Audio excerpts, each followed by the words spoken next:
I was born and raised in Malta as a Catholic. My parents, especially my mother, are devout believers, so I was baptized and I did my Holy Communion and confirmation. By then, I was very fond of Catholicism. There were no questions asked. I just took on whatever was fed to me. At the start of secondary school, nothing had changed. I went along believing what I was taught. But by the age of 13, I began to question things, thinking, is this it? Is Catholicism for me, or is there something bigger and better? By the age of 16, I had stopped going to church. When we would have religion lessons at school, I became the girl full of questions and always got the same answers.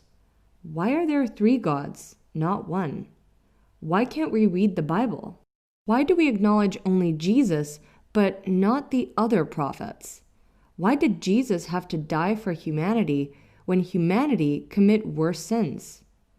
And pretty much always the answer was the same. The answer is a mystery. Apart from the Bible question, then I was told that by reading the Bible, it would confuse me even more. After some time, I realized why this would be the case. The Bible contradicts itself. It's written by humans and their own feelings after having been through certain experiences, and it's not God's words. By the age of 16, I had stopped going to church and just believed that there is a God.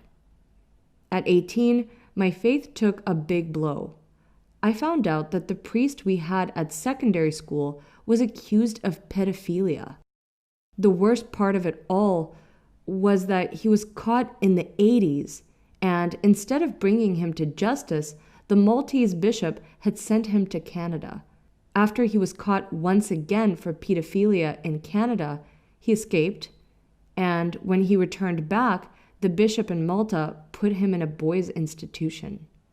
That was the last straw for me. I didn't want to believe in a religion that didn't condemn these things. It was around that time my great-grandma passed away, and I was angry, and unfortunately took it against God. I stopped believing in anything. Back then, my friends didn't believe in anything either, so it was an easy thing to do. When I was 19, I met my current husband. He was a Muslim, but was not following his religion. We met at Havana. When we first started going out, we never broached the topic of religion.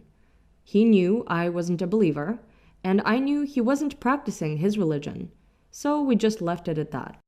The only thing that we did agree on and talked about was that if we ever had children one day, they would be brought up Muslims. We discussed that after just a week of dating. I was fine with it because it didn't make any difference to me back then. I had started to research other religions like Buddhism, which didn't make sense as a religion to me. Buddha was a prince who gave all his money to the poor and was made a god for that. I also looked at Hinduism, a religion with over 200 gods. It was too confusing. Then I looked into different forms of Christianity, but it was all pretty much covering the same ground I had learned about as a child. Back then, I used to work for a confectionery chain, and I would often come across a Maltese lady, a regular, who happened to be a Muslim. One day, I plucked up the courage to speak to her.